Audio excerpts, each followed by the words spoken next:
Arneson from the George Washington University. I am the co-chair with Christian Osterman from the Wilson Center.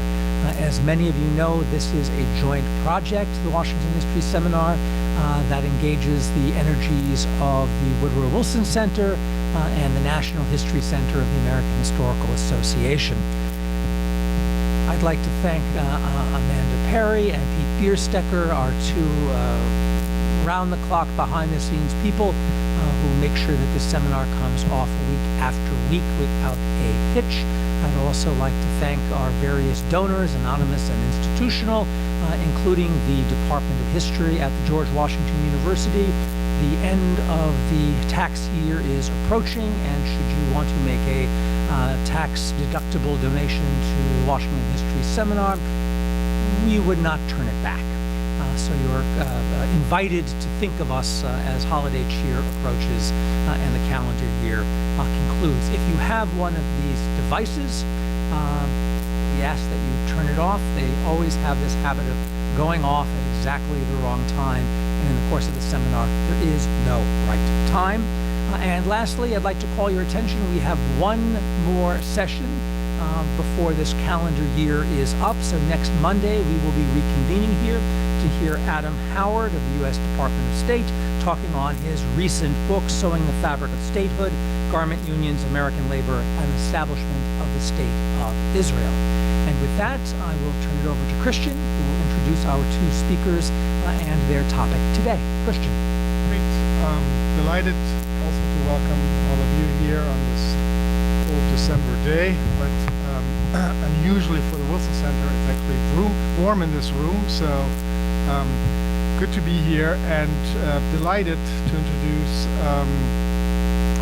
both Nicolas and Sarah. Sarah being a local and a wonderful colleague here who's sort of part of the Wilson Center family, and delighted to host the launch of their new co-edited volume, the CSCE, and the end of the Cold War. Let me just say a couple of words about Nicolas and Sarah. Nicolas Badalassi is Associate Professor of Contemporary History at the Institut politiques in Aix-en-Provence. He holds a PhD from the University of Paris, Sorbonne Nouvelle, 2011 has published various articles concerning French foreign policy in the Cold War era and the Helsinki Process. He's got a number of books to his credit. I won't trick you to more of my French pronunciation, just to say he's got a number of French language volumes on France, Europe, the Helsinki Process, Eastern Europe and the Mediterranean. And of course he's co-editor with Sarah now of this new book, this edited book. And Sarah Snyder teaches at American University's School of International Service. Her second book, From Selma to Moscow, How Human Rights Activists Transformed U.S. Foreign Policy, was published early this year. So she's really ranking them out this year. Her first book, award-winning, was Human Rights Activism and the End of the Cold War, a transnational history of the Helsinki Network. So really, this book is right at the center of her long-standing research interest. So it's wonderful to both of you here. I don't know how you split up the talk. Talking about a collected volume is never easy, but I'm sure you're up for the challenge. So, Sarah. So, first of all, thank you very much to Christian Osterman and Eric Arneson for welcoming us here at the Wilson Center for the presentation of this book that Sarah and I had the pleasure of editing. Maybe we can.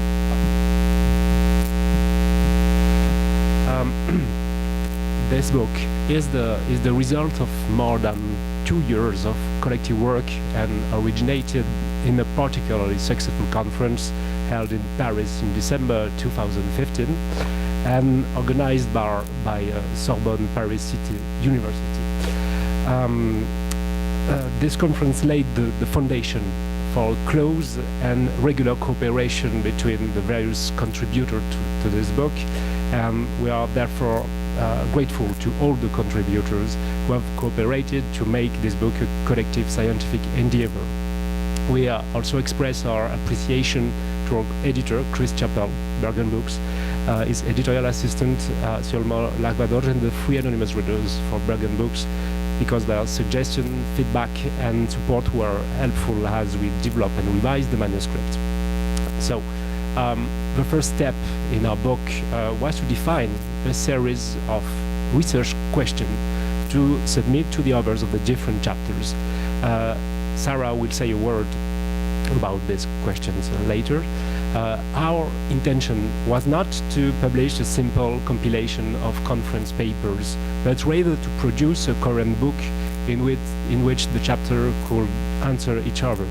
And we think the goal has been achieved. By the way the book approaches the CSCE and its consequences, the book stands out from all that has been published so far on the Helsinki Process. Maybe as you know, the Conference on Security and Cooperation in Europe was born of Soviet willingness to freeze European political and territorial situation in order to preserve Moscow's stranglehold over Central and Eastern Europe. So the CSCE negotiations didn't begin favorably for NATO and European community countries. When the multilateral preparatory talks of the CSCE started in November 1972 in Helsinki, the United States was still entangled in Vietnam. The difficulty of the dollar were harming transatlantic relations, and the USSR, which had severely repressed the Prague Spring in August 1968, seemed more powerful than ever in Central and Eastern Europe. But it was precisely those elements that allowed the Western European first and their North American allies to shape the Soviet project of conference according to their views. On one hand, the United States' obsession with Southeast Asian issues and its relative lack of interest for Europe convinced the European members of NATO that the CSCE offered an opportunity to assert themselves against the two superpowers. And in addition, the Soviet will to avoid any evolution inside the Eastern Bloc and inside the Eastern Bloc led the same Western countries to think about ways to help the people trapped on the eastern side of the Iron Curtain. Henceforth, the CSCE appeared as an ideal tool to satisfy both objectives. That's why between the late 60s and the early 70s, the West Europeans accepted the Soviet idea of conference, but only if the issues of respect for human rights, cultural exchanges, contacts between peoples, and cooperation in the field of information were included in the agenda of the conference. In fact, these themes reflected the priorities of Western societies during the 60s and 70s. In most West European and North American countries, including neutral countries, young people born just after World War II had yearnings for the new. Sexual liberation, the augmentation of individualism, overconception, hedonicism, the reduction of the working class, and mistrust of the state, all of that being intensified by media coverage and the omnipresence of images, redefined the population's perception of their societies, of their countries, and of the world. And the Western and neutral CSCE agenda reflected these new impulses and can be considered outside this broader context. Hundreds of diplomats who took part in it were immersed in the atmosphere of change which characterized those years. Even representatives of the Eastern Bloc who were exposed to the Western world at different junctures were not cloistered from these social influences. For example, the Soviet diplomat Lev Mendelevich took advantage of his presence in Helsinki during the preparatory talks to attend the showing of Pier Paolo Pasolini's Decameron, a film forbidden in the East because of its sexual nature. Thus, one of the novelties of the CSCE stemmed from the fact that EC and NATO countries, as well as the neutral states, managed to insert themes into the conference agenda that reflected those evolutions, including cultural cooperation, science, education, diffusion of information, human contacts. And from 1973 onwards, these issues constituted the so-called third basket of the CSCE, meaning a group of issues negotiated together. In basket 3, as you can see here, concrete measures complemented the principle of the first basket, among which respect for human rights figured prominently, and the first basket also addressed inviolability of frontiers, state sovereignty, and non-interference in internal affairs. And the Helsinki Final Act proclaimed that those principles guiding the relation between participating states were equal and interdependent, putting respect for human rights on the same level as the Westphalian principles that were at the heart of the USSR policy aiming to freeze the European status quo. That's a very important point. Whereas the Soviets considered human rights as bourgeois privilege in contradiction with the communist ideal in which the collective good prevailed over the individual, the Westerners and the neutral managed to introduce into the Final Act some references to the non-Marxist conception of these rights by defining them as factors of peace, and by including human rights among the principles guiding relations between states. The West weakened the value of sovereignty and non-interference, very supported by Moscow. That aspect is key to the importance of the CSCE in the history of international relations. Second factor in the CSCE's success of the Helsinki process was its long-term logic. The follow-up mechanism was essential to understand the impact of the conference during the last years of the Cold War. The follow-up meeting in Belgrade, Madrid, and Vienna between 1977 and 1989 not only evaluated the implementation of the CSCE provisions in the participating countries, but they also form an excellent barometer of East-West relations. These follow-up meetings and the parallel processes and organizations they inspired ensure that during the last decade of the Cold War, social issues were at the forefront. Especially in the social bloc, it was increasingly difficult for people to endure the established political and economic system, and for the authorities to face protest movement in Poland or the GDR, for example. What I mean is that from 1972 to 1990, the CSCE embodied a permanent link between diplomats and society, which explained why the Helsinki process and its follow-up could contribute to the end of the Cold War. The CSCE created a set framework of negotiation and cooperation by tackling constituent issues of the East-West competition, like borders, economy, science, industry, human contacts, and so on. Signing the Helsinki Final Act should have meant that the leaders of each participating states accepted the legitimacy of a dialogue about human rights.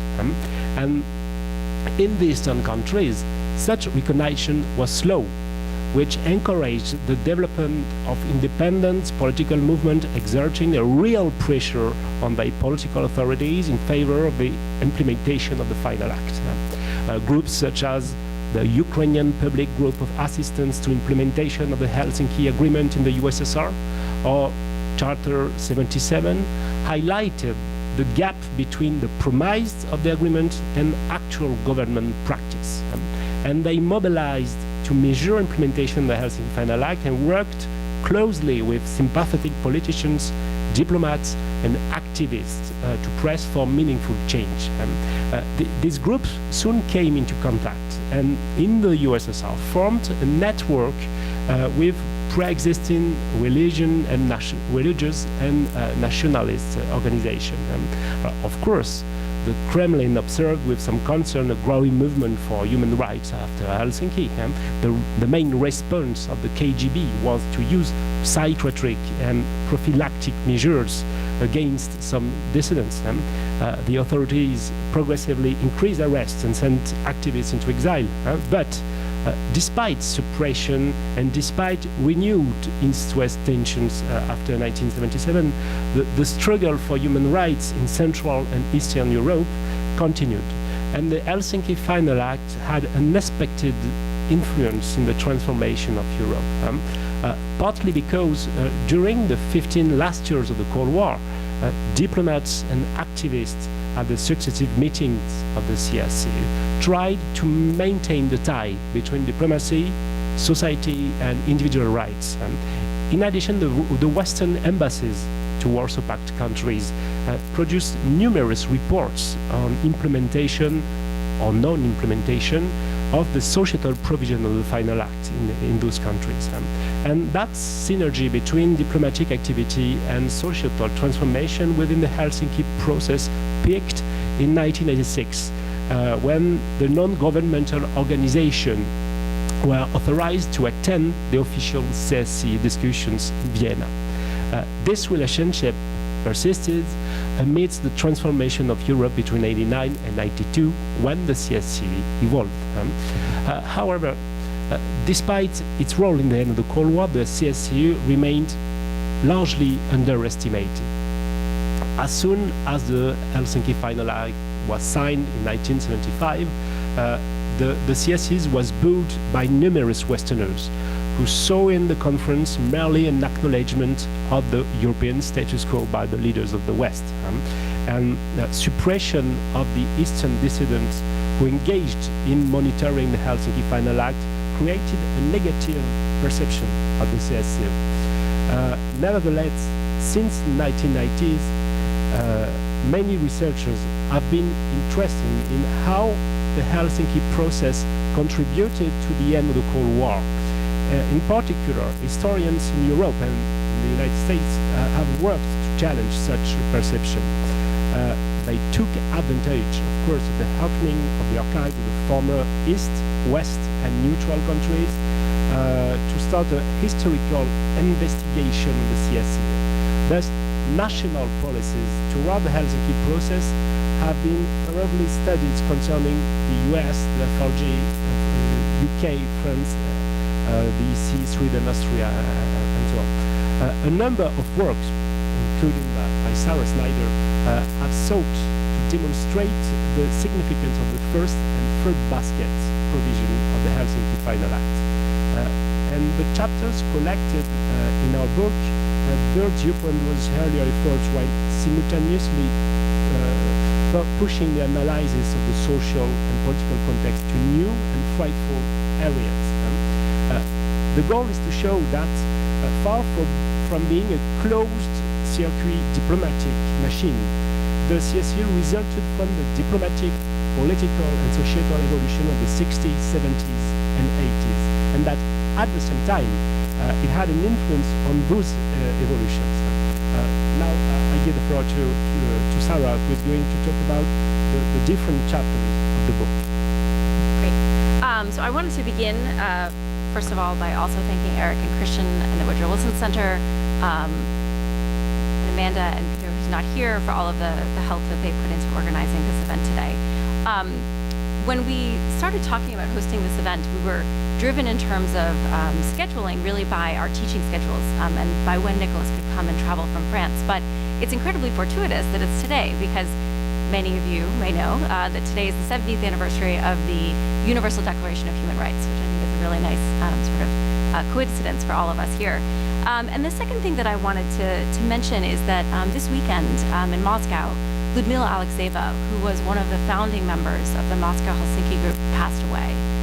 She's someone who was instrumental in making these non-governmental organizations that really transformed the significance of the Helsinki Final Act so important.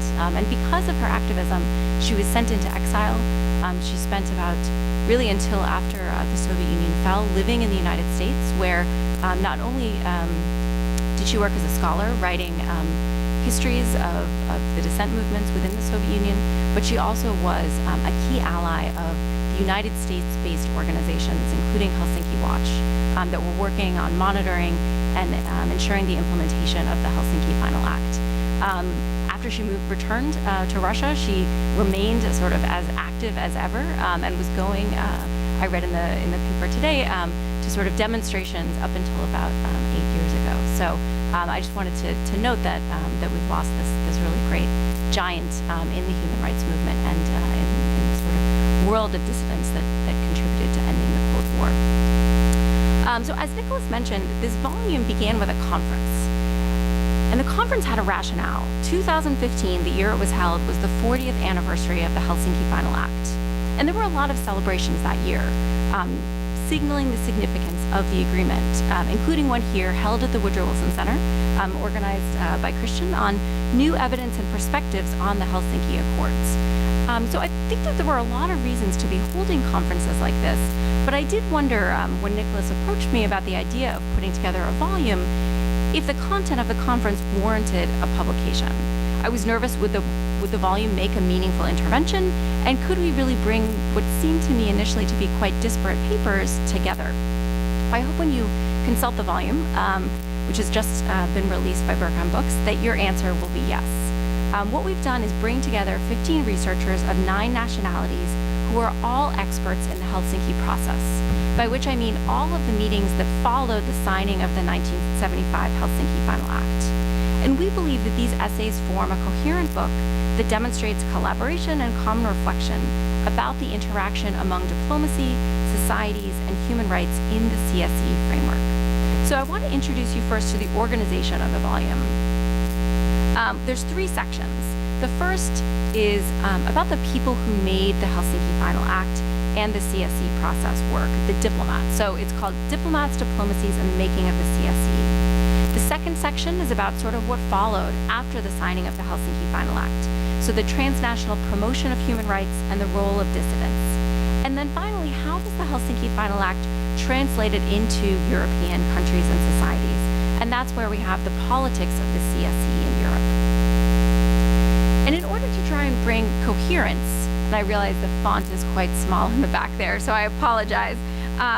We wanted to ask the authors of papers that were grouped together in these different sections to try and answer common research questions. And so particularly for those of you in the last rows, I'll highlight what we thought were some of the most significant ones that our authors were really grappling with, including to what extent did previous diplomatic experience or political impacts have an impact on the negotiations? Did diplomats at these negotiations have room to maneuver? To what extent were they operating independently of their capitals? What did they anticipate the consequences of the CSCE to be? Did they imagine even an end to the Cold War? And what was the level of knowledge that Western diplomats had about European socialist societies? And did they themselves have links with opposition, with political opponents or dissidents in those societies or exile? In the second part, this question of the transnational promotion of human rights and the role of dissidents, one of the things we were interested in was how did defenders of human rights and dissidents initially appraise the Final Act, the CSCE, and the follow-up process? What did they anticipate that the consequences of the CSCE might be? And did their appraisal of the CSCE change over time? We wondered, how were the CSCE principles and provisions transposed onto local situations, especially regarding human rights? And finally, one of the other key questions we were thinking about was, what were the relations between Western NGOs and Eastern opponents and dissidents? And finally, in the third section, the politics of the CSCE in Europe, we asked our authors to consider, among other questions, how did European governments appraise the Final Act, the CSCE, and the follow-up process? And did the political leaders, who have been the attention of a lot of scholarship up until this point, did their vision differ from that of diplomats on the ground partaking in these negotiations? And then finally, did the CSCE process make human rights a priority in foreign policy? So now I want to introduce you to some of the principal arguments in the 3 sections of the book, beginning with part 1, which analyzes the role of diplomats and diplomatic machineries in the CSCE negotiations from Helsinki all the way until the follow-up meeting in Vienna, which was held between 1986 and 1989. So how did these diplomats, how did they work to implement the final act? And also, how are they shaped by their educations, by their societies, and significantly by their generation?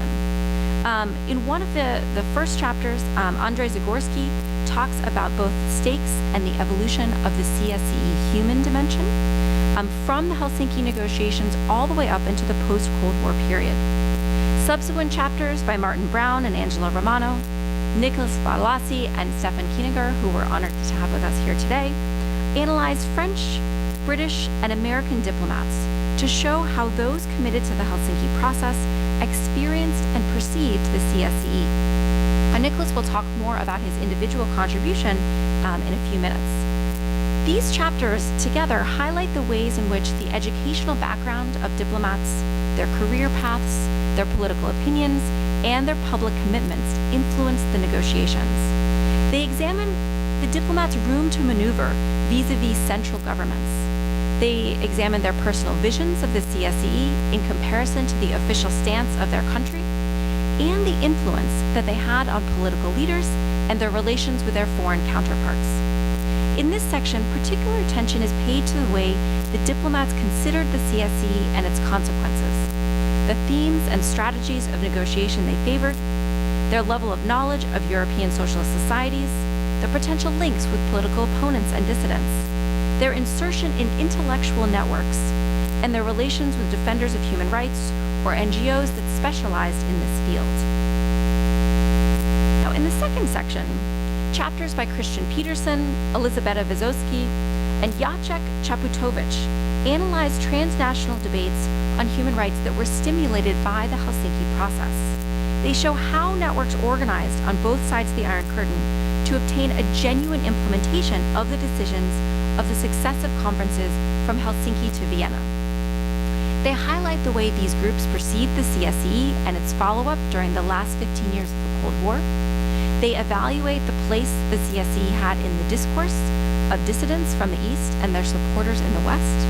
And these chapters clarify the different levels of transnational cooperation, East-East, West-West, and East-West, that were central to the implementation of the CSCE provisions via information sharing, mutual aid, international meetings and congresses, and the diffusion of ideas and writings.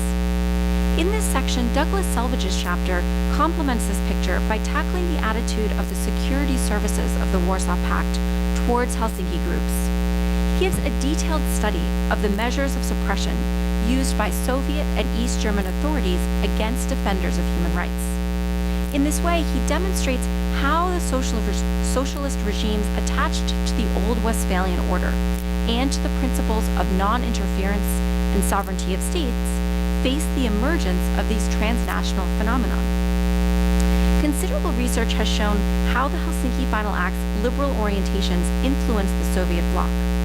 But in our volume, Carl Bontempo takes a new approach in his chapter, showing that Western societies could also seize upon the Helsinki principles to underline violations of human rights in the West.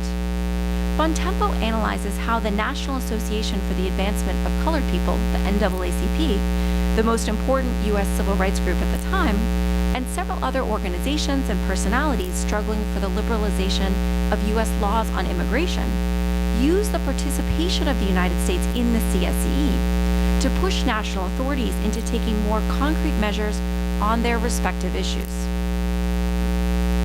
The final section is, in some ways, a series of case studies.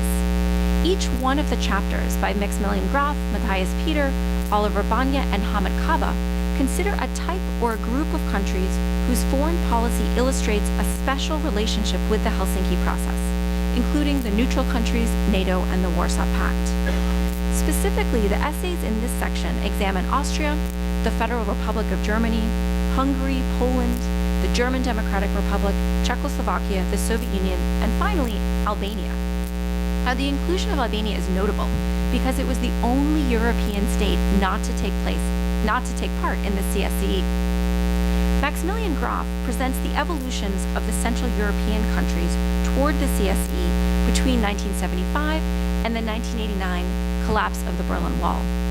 Matthias Peter demonstrates how the Federal Republic of Germany managed to use the Helsinki Process as both a tool of internal policy and a means of applying pressure on Moscow in the context of East-West tensions between 1977 and 1984.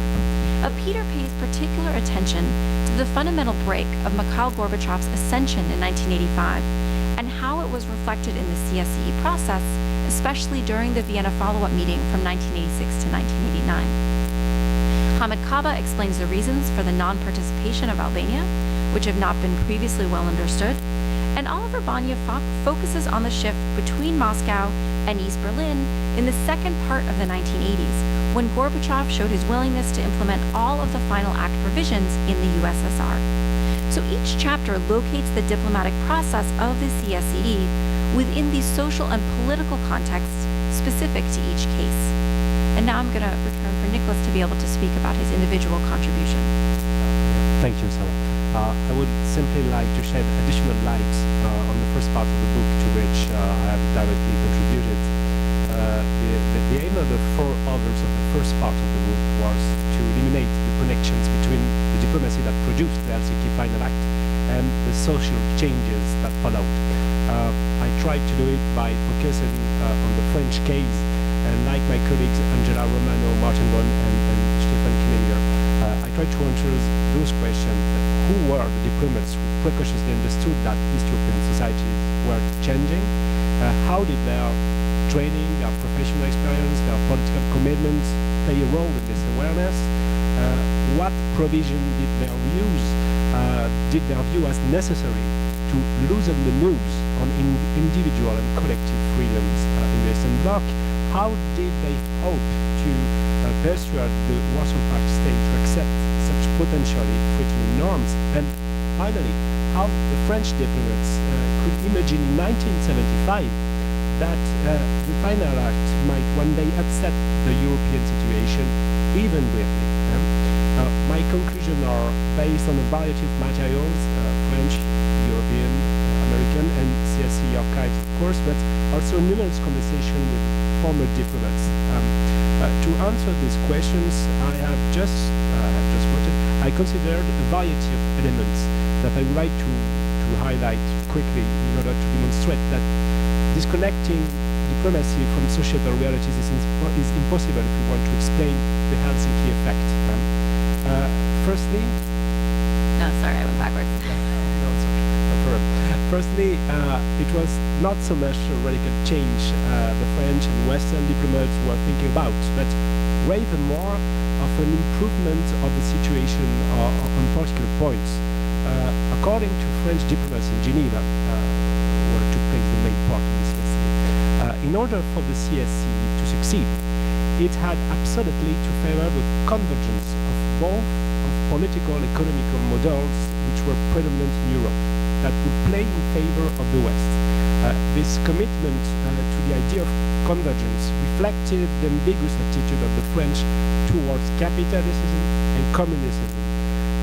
In France of the 1970s, the statist and Colbertist, Colbert was famous minister of King Louis XIV, the statist and Colbertist tradition, which put the state at the heart of the regulation system, remained very ripe, and it's still the case today. If you look at the yellow jacket crisis, which is currently occurring in France. Also, the French Communist Party remained powerful in the 70s, even though it was adapting its political strategy to the changes of French society, and the reduction of workers and French population led the communists to give up the principle of dictatorship of the proletariat and to strike a deal with François Mitterrand's Socialist Party to get a chance to come back to power. And in this mindset of convergence, the strategy adopted by the French delegation lay in targeting topics about which it thought would facilitate the dialogue with Moscow. For example, within the third basket, the question of cultural exchanges was put forward as a priority by the French, contrary to human contacts. Because according to the French, this type of seemingly harmless cooperation, cultural exchanges, would bring immense changes to the extent that it could cause the East to reason differently as opposed to the Marxist ideology. And furthermore, the Kremlin, which was convinced of being able to control the domain subject to the state apparatus, displayed less reticence to cultural exchanges than to human contact. Second element, which can help to understand the optimism and the stance of the French diplomat during the CSCE, the intellectual and political commitments of most of them who were young men at that time, about 40 years old. Let me talk about Jacques Andréani, the man with the glasses on the picture, whose role in the process of acceptation of the conference and as head of the delegation of the CSCE must be underlined. Andréani was a Freemason, a member of the Grand Orient de France, and thus openly advocated widely debatable principle within the Masonic lodges and ones which corresponded with the fundamental value of the French Republic. And this unwavering commitment to democracy and to political liberalism explain the sensitivity of this diplomat with regard to the situation within the communist bloc. For Andréani, the Prague Spring, followed by its repression, were equally indicators that the population of Central and Eastern Europe needed to breathe. And the project of a conference much sought after by Moscow was the opportunity to come to their head. And Jacques Andréani was the main proponent of this idea in France. Besides, from 1923 onwards, the CSCE fell within an intellectual context to which Andréani was particularly partial, that of the debate around Solzhenitsyn's Gulag archipelago, and in broader terms, the totalitarian nature of the USSR. In France, the second left, deuxième gauche, for which Michel Rocard was the most prominent representative and which supported a liberal line, thought so that the French socialists would take leave of their beers in favor of the USSR. And Jacques Andréani was very close to Michel Rocard, having even participated in the foundation of the United Socialist Party in 1960, a party which supported the May 1968 movement in Paris. So we have to keep in mind that the CSCE took place in the post-68 climate, questioning every French conservatism, Gaullist as well as communist. And Andréani was in this line of thought. Third element to be considered, one of the common traits of the diplomats in charge of leading the discussion of the CSCE in the name of France was their sound knowledge of the reality of socialist countries. This fact is not to be disregarded when it comes to explaining their commitments in favor of the third basket and some of the principles of the first one. Thus, most of the diplomats had been in office in the East during the 60s and the early 70s. Therefore, they knew perfectly what they were talking about when, at the CSCE, they broached the question of access to cultural information, the working condition of Western businessmen and journalists in the East, reuniting families, vices, etc. Their experience does allow them to target the problems precisely in order to endeavor to find tangible solutions. And the last element considered by French diplomacy was the form of the CSCE final document itself. The question was omnipresent in the minds of the diplomats: how to find a means of applying the Helsinki Final Act to the Eastern Bloc. In the context of questioning the détente, the overall defamation of the CSCE and the tension around the steadfast Soviet politics in terms of human rights, the Western representative felt the need to prove themselves that their efforts would not be in vain, and that the Helsinki Process would be able to have a real impact on the course of the Cold War. Such a necessity forced men in charge of negotiations to develop an exhaustive assessment of the evolution of international relations as it had been prevailing at least since 1945. And in France, this reflection was led from 1969 onwards with the Office for Eastern Europe of the French Foreign Ministry. And it started with an observation, which moreover was that of the opponent of the CSCE. Since 1945, the USSR had been committing itself 7 times over in favor of respect for human rights. in particular, upon signature of the Charter of the United Nations. But the Charter had never been implemented in the USSR.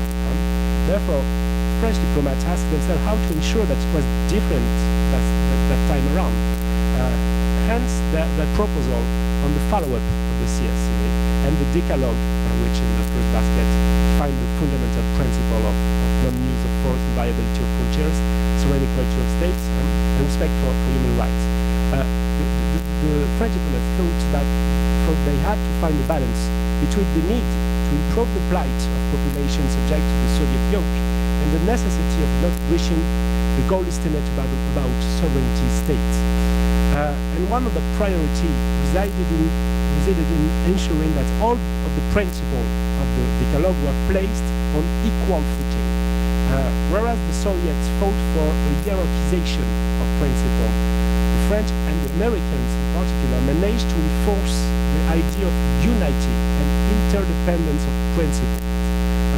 Non-use of force and sovereign equality were therefore just as important as respecting human rights and self-determination of people.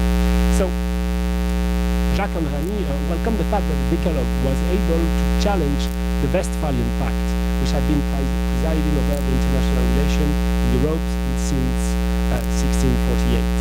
So, in conclusion, the vision of the representative that France had of the CSCE went against the Western public opinions, who thought the USSR would never implement the final act.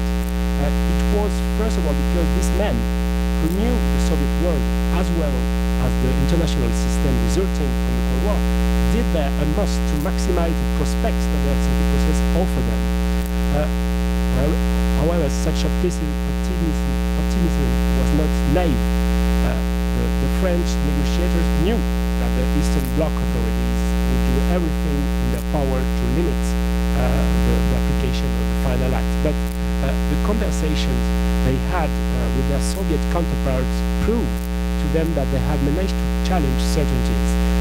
Yuri Dubinin, in charge of the third basket within the USSR delegation in Geneva, confided in French representative Alain Pierret on the last day of the negotiations, "You don't know what you have won." They probably knew. For the French, such an attitude constituted a first victory and comforted them in their positive judgment of the CSCE. But this positive impression was not shared by everyone, and even today, historians are not unanimous toward the CSCE. I leave Sarah close our presentation by speaking about the historiographic significance of our book. Yes, so as I mentioned earlier, in 2015, there were multiple celebrations on multiple continents about the anniversary of the Helsinki Final Act, but the significance of the CSCE to the end of the Cold War has not been accepted uniformly. One measurement of this phenomenon, some of you may have been here last year when Odd Arne Westad presented his new very, very thick 629-page volume, History of the Cold War, and the CSCE is mentioned on 4 pages in that book. Even more notably, in a special issue in 2016, a special issue of the Journal of Cold War Studies, Mark Kramer, the editor of that journal, in an editor's note, I think that he made a statement that really demonstrates that claims regarding the significance of the CSCE remain strongly contested. In his editor's note, Mark Kramer charged that Daniel C. Thomas, the political scientist who really wrote the first book about the CSCE, and presumably therefore other scholars writing in this vein, quote, wildly exaggerates the role of the CSCE in ending the Cold War. In Kramer's view, the CSCE had been reduced to insignificance by the early 1980s. At most, Kramer concedes, the CSCE may have played a very small role at the margin, but it was certainly not decisive. Now, Kramer's view of the end of the Cold War, which is centered on the top leadership of the Soviet Union, is at odds with much of the thrust of this volume. I will acknowledge that Douglas Selvage and Maximilian Graf have some common ground with Kramer, in that they see the significance of the CSCE to the end of the Cold War in the pattern and the nature of the end of the Cold War, not that it necessarily precipitated the collapse of the Cold War. But I would say that much of the rest of the volume is really in contrast to Kramer's interpretation. And that begins with Andrei Zagorski's chapter, which shows why and how the CSCE facilitated the infiltration of human rights and humanitarian commitments, or put another way, as he terms it, the human dimension, into the Soviet Union. And in Zagorski's view, the CSCE played a significant role in the Soviet Union's slow movement toward engagement with international human rights commitments. His chapter focuses on the role and contributions of non-governmental organizations to this effort, and it marshals evidence to support the claims of those who attribute great significance to the CSCE in changing human rights practices in the Soviet Union. And Douglas Selvidge's chapter similarly offers evidence of the significance of activism inspired by the CSCE, in that his chapter shows that state security organs in Eastern Europe feared it and worked to combat it. Now, beyond engaging with Mark Kramer's recent assertions, the essays in the CSCE and the end of the Cold War depict the CSCE as both a bridge across the East-West divide and among European and North American countries. The chapters also demonstrate that the Helsinki Process served as a means of forging connections vertically between high-level diplomats and low-level actors. And the volume reveals the significance of the human aspect in international relations and makes the case for how the CSCE contributed to the demise of communism and the end of the Cold War in Europe. In particular, the contributions here detail the CSCE's influence on the nature of the collapse, ensuring that it was peaceful. Matthias Peter and Oliver Banya show how the CSCE maintained a permanent dialogue between the two blocs, despite the resurgence of tension in the late 1970s. Through the West German willingness not to leave the conference table in the 1980s, Peter demonstrates that the Helsinki Process, thanks to its follow-up meetings and expert conferences, constituted a formidable East-West forum on most of the Cold War's constituent issues. Moreover, Peter shows that the CSCE in the 1980s was the starting point for the Federal Republic of Germany's public officials, especially Foreign Minister Hans-Dietrich Genscher, to develop their vision of a European peace order based on the Helsinki Final Act. Now, beyond engaging in broader debates about the intersection of the CSCE and the end of the Cold War, the volume also foregrounds issues that have been previously understudied, such as the security elements of the Helsinki Process or the significance of scientists' activism. It also focuses on those issues that have been neglected, such as the absence of Albania from the CSCE. And it highlights the contributions of individual diplomats, for example, from France and the United Kingdom. Oliver Banya demonstrates the significance of security and arms control elements of the Helsinki Process, which ensured East-West stability in times of crisis and then later served as opportunities for change, including in German reunification. He shows how the GDR and other Eastern European states more generally reacted to the Soviet leaders' decision in the mid-1980s to make human rights concessions to achieve security objectives. And his chapter fits well with Christian Peterson's, as both contributors explore the intersection of the CSCE with peace and disarmament.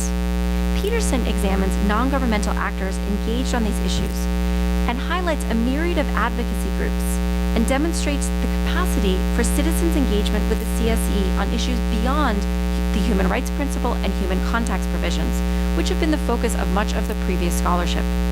Now, like Peterson, Jacek Chaputowicz is interested in the intersection of the CSCE, peace, and human rights. And in his telling, activist priorities were determined by where they sat, whether they were in Eastern Europe or beyond. And Chaputowicz also demonstrates how activists move beyond focusing all of their attention on the official negotiations and shows the evolution as they turned their attention to holding their own international conferences that were inspired by the CSCE. Elisabetta Vezozzi's chapter focuses on scientific cooperation and scientific exchanges, elements of the Helsinki Final Act that have received less attention in the scholarly literature. Her work shows how these elements of the agreement spurred activism by scientists, principally based in the United States. And the focus of her chapter is really on one organization, the Committee of Concerned Scientists. And in her chapter, she complicates our understanding of scientists' human rights activism because she shows how there were differences among scientific groups. And really, this difference was over the extent to which scientists should boycott all scientific interactions with Soviet and other Eastern European scientists as a way to protest human rights violations. through this, she shows that there wasn't a single response by scientist organizations to violations of human rights in the Soviet bloc. Now, Hamid Kaba's chapter addresses the caveat that every scholar who works on the Helsinki Final Act has to sort of repeatedly employ, essentially that the Helsinki Final Act was signed by 35 European and North American countries, everyone except Albania. So in answering why not Albania, Kaba demonstrates that the Chinese factor, which is what people imagine might have been the reason that Albania wasn't involved, was actually not as prominent as previously imagined. He shows that the Albanian leadership was well aware of the planning for the negotiations, and that Albania refused to participate based on ideological opposition, pragmatism, and a recognition that internal stability required isolation. Now, Albania, in its decision to remain outside the CSCE, made a very different calculation than other Eastern European governments, who either believed that they could survive greater contact with the West, or who believed that the risks of this contact were sort of outweighed by the benefits that they might gain. Now, its decision, Kaba shows, did not actually give the country immunity from the sweeping changes of Eastern Europe, because in 1991, the communist government in Albania fell as well. Many earlier accounts that examined the CSCE negotiations relied heavily on the memoirs of a small number of participants. Now, in this volume, a number of contributors approach the question of diplomats and their contributions from a more scholarly perspective. Martin Brown, Angela Romano, Nicholas, and Stefan Kieniger all highlight the non-traditional nature of key CSCE diplomats. Brown and Romano adopt a prosopographical approach to understanding CSCE diplomats as a broader community, highlighting their shared characteristics, interests, and skills despite their national differences. All four emphasize the creativity of the negotiators and the independence that CSCE diplomats were able to exert. In their telling, these diplomats were not mere marionettes carrying out orders from their capital. The authors treat the diplomats also as human beings, not just as representatives of their governments. Now, Nicholas's chapter highlights how the CSCE represented a fundamental shift from the earlier Congress of Vienna, which is often invoked as a reference point for the CSCE negotiations. Because the CSCE talks in a significant shift involved a massive expansion of the number of voices who were at the negotiating table. And I think also that his contribution demonstrates how the process was further transformed in the years that followed, as diplomats, not only NGOs and activists, who've been the focus of a lot of earlier scholarship, were inspired by the signal of the Prague Spring and sought long-term change in Europe. For Stefan Kieniger, U.S. Ambassador Max Kampelman represented a new type of CSCE diplomat because he was deeply enmeshed in the human dimension, focusing on the plight of individuals. And he was negotiating on their behalf as one of his central efforts in his diplomacy at the follow-up meeting in Madrid in the early 1980s. Now, connected in some way to Kieniger's chapter, Maximilian Graf shows Austria's effort to engage with dissidents in Eastern Europe as well, even offering asylum to all of them in 1976. Much later, he also demonstrates the country's role in facilitating the passage of East Germans out of the Soviet bloc in 1989, which seriously destabilized the GDR in a process that culminated with the opening of the Berlin Wall. Now, earlier scholarship, particularly by Svetlana Samarskaya, has demonstrated the unanticipated consequences of the Helsinki Final Act. But contributions to this volume, particularly Carl Bontempo's chapter, highlights the unanticipated consequences of the Final Act beyond the Soviet Union. His chapter highlights the use of the Helsinki Final Act in advocacy for immigration to the United States, as opposed to on behalf of emigration, on which scholarship has previously focused. He also demonstrates why the human rights elements of the agreement resonated less in the United States than in other signatory countries. In this case, essentially, human rights violations remained an issue for foreign policy, not one to be addressed domestically. The volume addresses how the Helsinki process unfolded, at multiple sites and on a wide range of issues, and how it shaped the end of the Cold War and the division of Europe. The chapters show how the CSCE was not just a simple diplomatic process aimed at sustaining détente in the mid-1970s, and that on the contrary, the conference and its aftermath enabled diplomats and leaders of Western and neutral countries to address the division of Europe in myriad ways. Their broad provisions establish concrete links between the diplomatic approach and societal concerns. But better still, the chapters that make up this volume reveal how the CSCE succeeded in giving human rights a prominent place in international relations by allowing Soviet power to recognize the legitimacy of a dialogue on a subject that went against the values and practices of the Eastern Bloc. In this sense, the principles of the first basket and the provisions of the third one laid the foundations for new diplomatic practices that enjoyed a boom beginning in 1990 and 1991, marking a shift to approaches that took account of the interests of civil societies in the formulation of foreign policy. Now, this volume is certainly not the final word on these important questions, but we hope that it will contribute to moving the scholarly conversation forward. Thank you.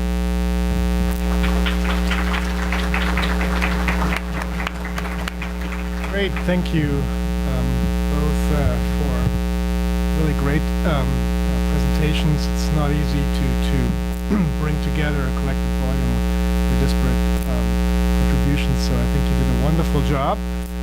Congratulations on the volume, but as you know, we're not here together just to heap more praise on you, but to critically discuss the book, its findings, its approach, and so for that we'll open it up to our audience here. I know there's some very knowledgeable folks in the audience.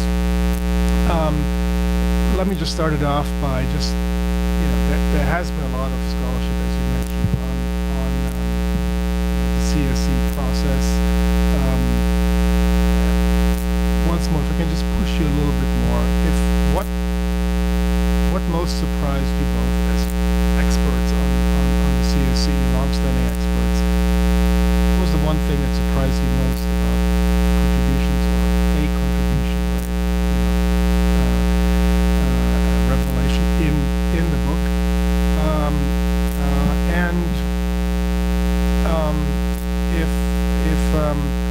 What would you want anybody coming to this session today, leaving, take home? What's the one takeaway from this one?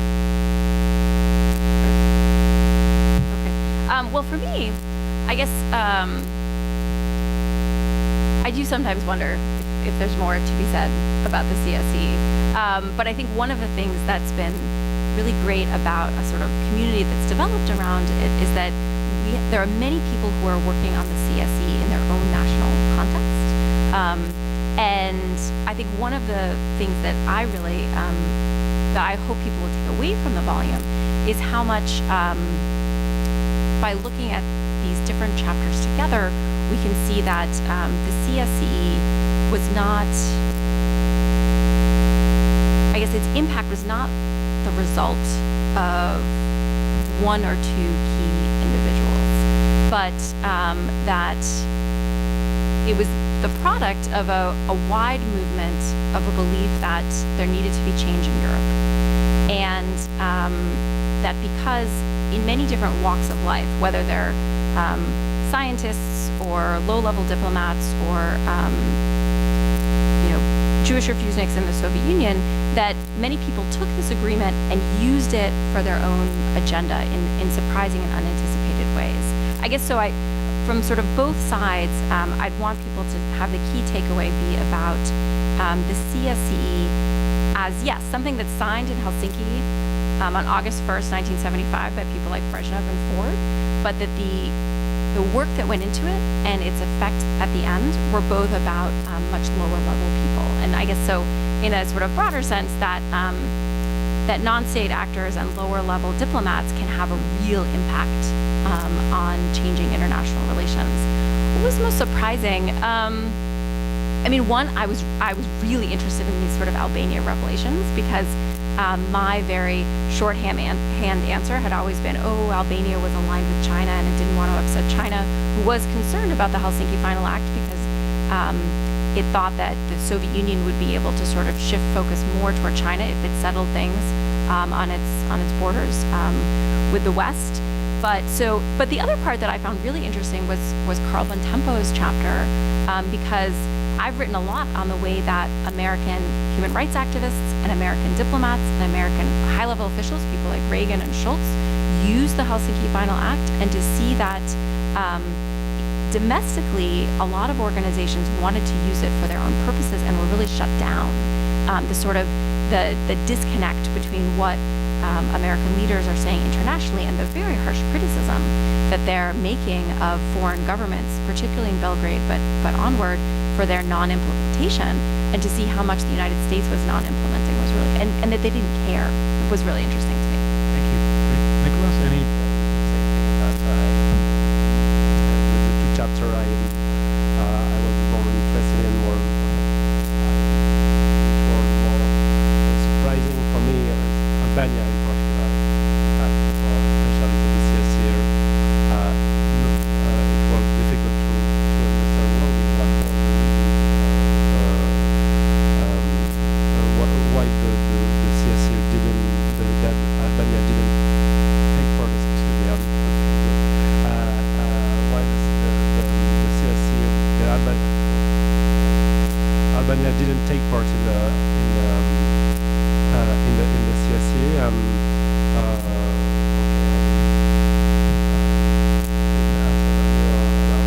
Albania and the domestic impact of the CSCE on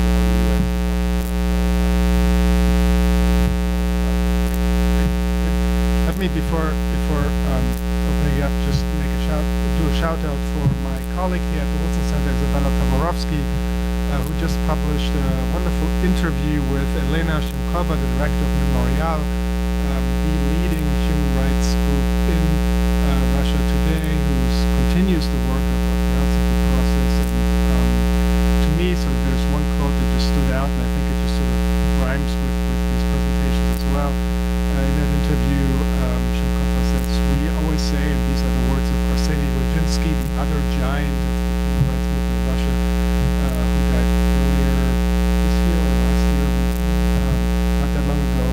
We always say that history must be measured in human beings, not in victories, not in countries, not in great achievements. To be sure, those are also important measurements, but for us, the most important measure is the human being."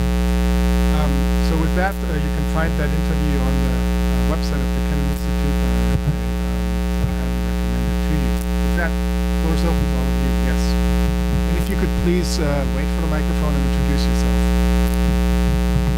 Thank you. My name is Spencer Oliver. I'm a Global Fellow here at the Institute from time to time. I congratulate you on all the work that you've done. I know there hasn't been a lot written about the CSCE and the OSCE. I was involved in the negotiations of the final act, and I was Arthur Goldberg's deputy in Belgrade, Max Kaplan's deputy in Madrid. I was the staff director of the Helsinki Commission here. I was interested in your focus on diplomats. The diplomats did a good job of negotiating basket 3 to the extent that they could. But after Geneva, the diplomats were not interested in the follow-up. It was the U.S. Helsinki Commission, led by Dottie Fussell, and to a large extent with unanimous support of both parties in the Congress, and by a very enterprising Congresswoman named Millicent Fenwick, who insisted that there be a follow-up, and that those who signed the Helsinki Final Act be held to account for how they implemented those provisions. The diplomats were strongly against doing what we did in Belgrade. Arthur Goldberg was almost completely isolated. Almost every day, marshes flew all over Washington from capitals all over Europe because they thought that by mentioning human rights and names, and calling these people to account, that they were going to break the whole Helsinki process. There was no agreement to any follow-up after that. There was no agreement as to exactly what a follow-up would be. And in Belgrade, Arthur Goldberg took the initiative to mention names and situations of individuals in the Warsaw Pact who were being suppressed by their entities. And you would have thought we were going to start World War III. No other delegation, no other diplomat would bring those issues to the fore in Belgrade. And you would have thought that we had almost completely ruined the Helsinki process because we insisted on human rights being the central focus of the follow-up. We negotiated for a long time on whether or not there would be a follow-up. That was the absolutely main objective of Arthur Goldberg and the American delegation, was to ensure that there would be a Madrid, because there was no agreement on that. And after the meeting was over, a lot of the diplomats said it was a total failure, that, because the Americans had behaved in this way. And they said it was a failure because we hadn't agreed on anything. The only thing we agreed upon was a follow-up, that we would meet again in Belgrade, and they would raise those issues. Of course, we had meetings in Malta and in Bern, where I headed one of those delegations. Those were already agreed in Helsinki as part of the Helsinki Final Act. But if you go back to Foreign Policy, the Foreign Policy magazine, Donnie Fussell wrote an article in Foreign Policy magazine shortly after Belgrade, talking about why it was so important that human rights was raised as a central theme in Belgrade. And his deputy, who had been the head of the delegation, was a career diplomat who had headed the delegation in Helsinki in negotiations, and who had been the head of the delegation to the follow-up meeting, was so angry that he wrote an article in Foreign Policy for the next issue saying how the Americans and Arthur Goldberg had ruined the Helsinki process because they had behaved so badly in Belgrade. So this was the focus. This is where things changed, and this is where we encouraged the Helsinki Watch was formed by Arthur Goldberg and Donnie Fussell and I over lunch to try to get the Helsinki Watch started. And of course, it expanded all over Europe to the International Federation for Human Rights. But I think you missed a point when you leave out the role that the Congress played in trying to make human rights the central theme of the follow-up and to preserve follow-up itself. Yeah, I would say that you're completely right when you're talking about the sort of U.S. experience, and I talk a lot about this in my first book, and I'm delighted to see you in person because I had the benefit of interviewing for that, but by phone, and so thank you for coming and sharing your personal perspective. But I'd be interested to hear to what extent that's a different story if we look at the French diplomats and maybe other European diplomats you may have studied. The question, the follow-up for only presenting the document I saw during Helsinki, the Helsinki conference, also during the Belgrade conference. I remember well the Belgrade final document. I don't know the final document, but Concluding document. Give an idea of the next conference in Madrid. The date is set. But yes, I think the American situation is particular because in Europe it was at the center of the internal negotiation. The follow-up. The calendar was in France, for example, in the document I saw, during the mid-60s, Helsinki negotiations, the follow-up issue was one of the conditions, absolute conditions, to accept the Helsinki Final Act. And it was the same case for all the European delegations. Don't you think that? I think only the American delegation didn't support this idea. I don't know.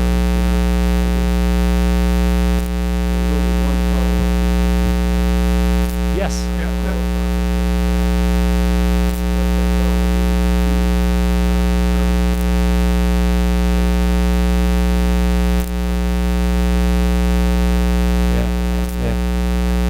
At the preparatory meeting.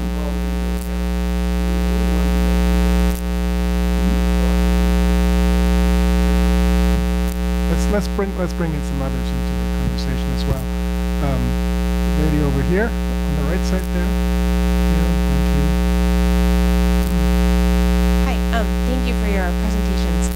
Oh, sorry, I'm Catherine Baylin-Durier. I'm a PhD candidate in history of So you referenced human rights a number of times, but you never specifically talked about international law. And I wanted to ask, because all of the things you talked about are unfolding at the same time, or right around the time when the dual covenants implementing the Universal Declaration are coming into force. And I was wondering, and there's a lot of activism and things going on at the UN. So I was wondering if that was happening in parallel with what was happening at the CSCE, if any of the same people were involved, if they perceived themselves to be those two processes happening sort of in tandem, or if they perceived themselves to be at the next step. I'm just curious about the intersections between this process and what was happening in other international spaces around human rights and international law.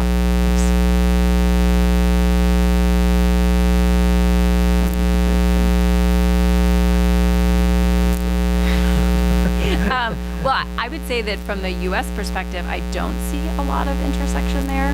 And this is a period in which the United States government was not particularly supportive of participating in those projects. So, I don't remember overlap of personnel. I mean, I think there's a deliberate effort to reference the Universal Declaration. That's where the definition of human rights comes, as opposed to themselves agreeing on how to define human rights in this document. And so I feel like, from what I see, there's a sort of passing of the buck, as opposed to the people who, in trying to develop these covenants, are involved in incredibly thoughtful and intense negotiations about defining human rights. I think because here, human rights is only one piece of many that are being negotiated. Okay, Stefan Kieninger. This is the chance to get back at your editors. Thank you so much for your presentation. I was delighted to participate in the conference back in Paris, and delighted to write a paper for this excellent volume. What are your thoughts? What is the legacy of the Helsinki CSCE process in terms of European security? If you think about European security today, about the war in Ukraine, what kind of a role can the OSCE play today in conflict management and in cooperative security in Europe?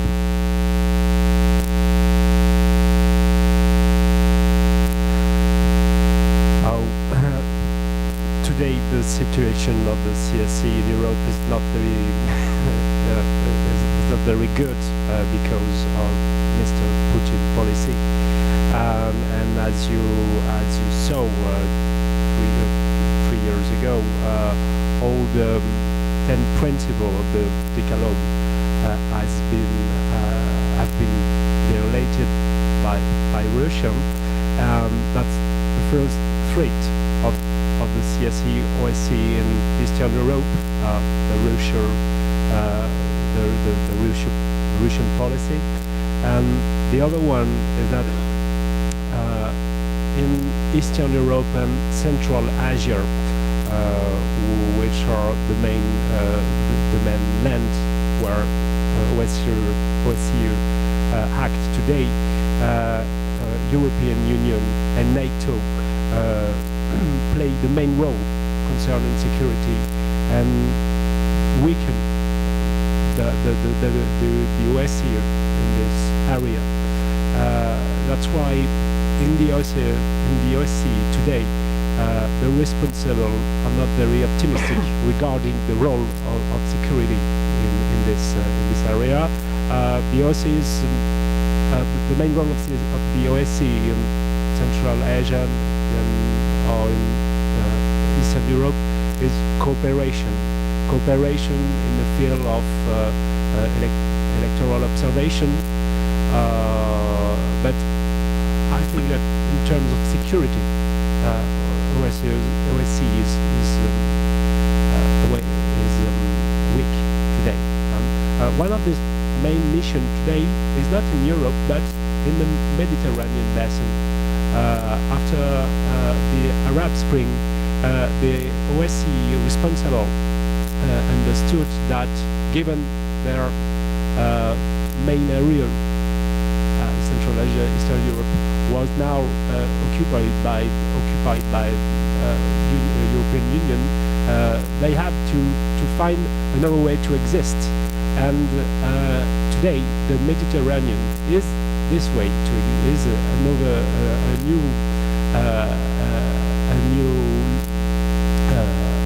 area of intervention, and the OSCE tried to apply in this area the policy it developed during 1990s in Eastern Europe and Central Asia, for example, regarding control of elections or the right for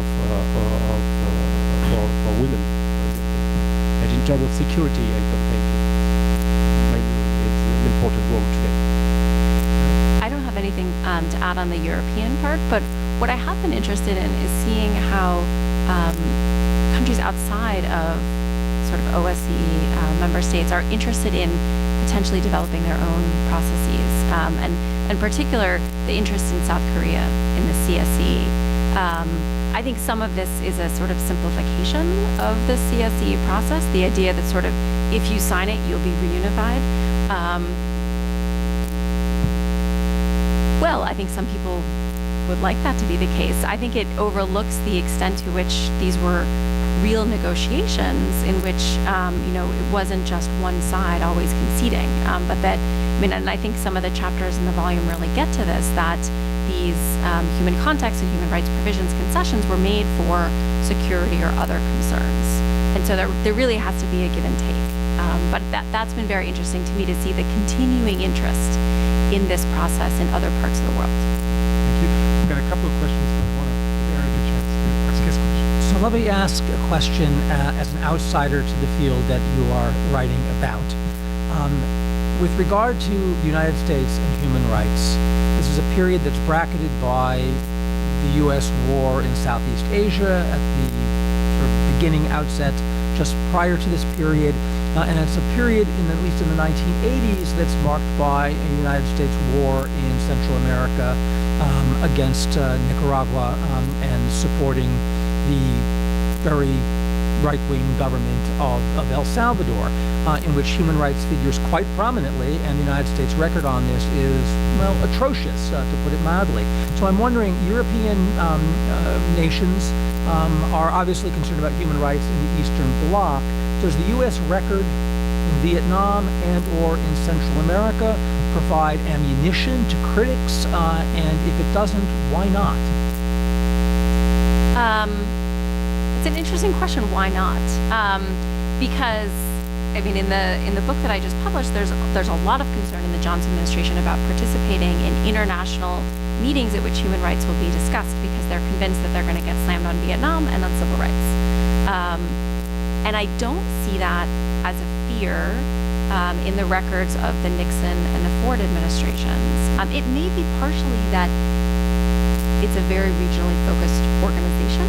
And so to say bring up what the United States is doing elsewhere maybe seems to be unfair.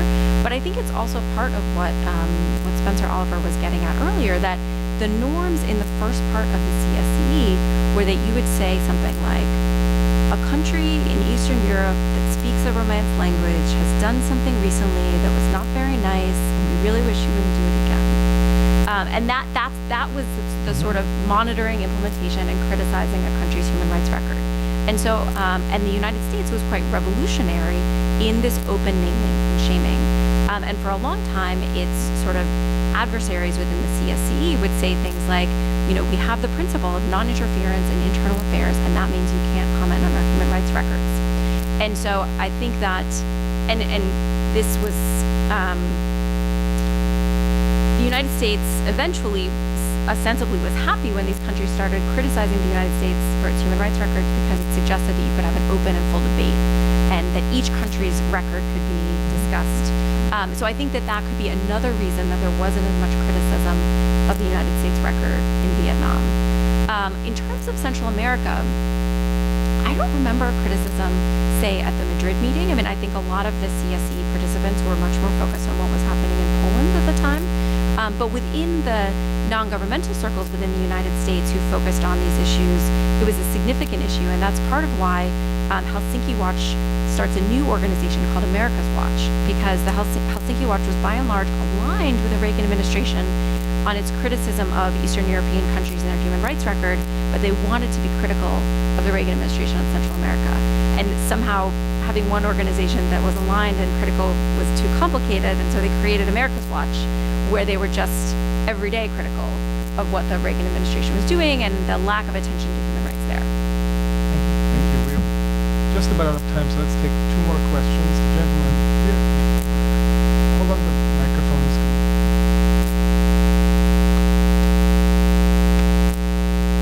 This is really more of a comment. Bill Veal, retired Foreign Service officer. I think there's a 500-pound gorilla that I didn't hear you allude to in this framing of the CSCE. In 1968, the Soviets invaded Czechoslovakia and created they brought 5 new divisions into the European front. This was a serious military and security concern. And so we wanted to engage them in negotiations that would get those forces to go back to the Soviet Union. And that was a main lead effort in something that became the name Mutual and Balanced Force Reductions. And that was the parallel lure that along with CSCE that the West and the Soviets were negotiating during this period as to what to move ahead on. So CSCE was the track for all the basket 3 types of items, whereas the hard stuff with the military components, and there were competence building measures, as you know, in basket 1, but those were spawned by a lot of things that were developed for MDFR and associated measures to deal with warning and notifications and so forth. So I just think that it's important to be a little charitable in looking at the way diplomats were looking at these issues and their seemingly lesser attention to these things against the other scale of things that they were trying to deal with. You mind passing it? Thank you very much. Another former American diplomat here, Benjamin Tua. And I'd like to add a little bit to what my colleagues have already said. The CSCE was so controversial because so much was at stake. On the one hand, as far as diplomats are concerned, it kind of opened the field to public diplomacy or citizen diplomacy. And so, in a sense, it was an erosion of the power of the State Department, for example, and the Defense Department and so on. And also it strengthened the position of the Congress. Secondly, it was controversial because the Soviet Union always saw something like the CSCE as a way to degrade NATO. And one way that we righted that balance was by focusing on the right of states to, in a sense, interfere or get into the actions, internal actions of countries, especially closed societies such as the Soviet Union and Eastern European countries. So we, of course, tried to keep the CSCE as weak as possible, but realizing that we had to give some measure of give way to important countries such as the Soviet Union and important Western European countries such as France, which had a somewhat different perspective on international security issues involving the Atlantic community. Now, we did this by making it a conference rather than an organization. With the collapse of the Soviet Union, the tables turned. There was an agreement to make it an organization, and it became much more important for the United States because it allowed us to establish this risk reduction center whereby OSCE teams went into, for example, Chechnya. I was a member of that team, of one of those teams, which the Russians strongly opposed, and also into Ukraine, which Ukraine also strongly opposed. And it's still a very, very important organization and still controversial in Europe. Thank you. Thank you. Thanks. Matt, would you like to respond? Would you like to Both respond? comments, but Just a word about what I know, French position that, for example, concerning the MBFR, French didn't take part in the MBFR because they considered it was not important. It was not. It was dangerous to suppress the order to yes to suppress forces in Central Europe because that could create an opposition or could neutralize Germany or the obsession, French obsession. So there is no choice to be made between the MBFR and CSCE for France. Well, I mean, at least from the records I've seen of the Nixon and the Ford administrations, you're absolutely, I mean, MBFR was the whole game. I mean, Henry Kissinger and other high-level officials were completely uninterested in what was happening in the CSCE negotiations. They only cared about what was happening in the MBFR, and they seemed, in my perspective, to be using progress on MBFR. When progress was made, then they would make a sort of concession. Oh, maybe we'll let it be a summit at the highest level, or maybe we'll agree that yes, we can move on to the next stage. And so the priorities were completely flipped from the French case as Nicolas describes it. On that note, few last business points. Join us for a reception that will be right outside here in the atrium. Next Monday is our final session of this season with Adam Howard talking on American labor and the establishment of the State of Israel. In roughly 48 hours, the lineup for this winter and spring will be sent to you. So the surprise and suspense will be over, and we'll find out just who will be presenting at this seminar in the months to come. it's a great lineup.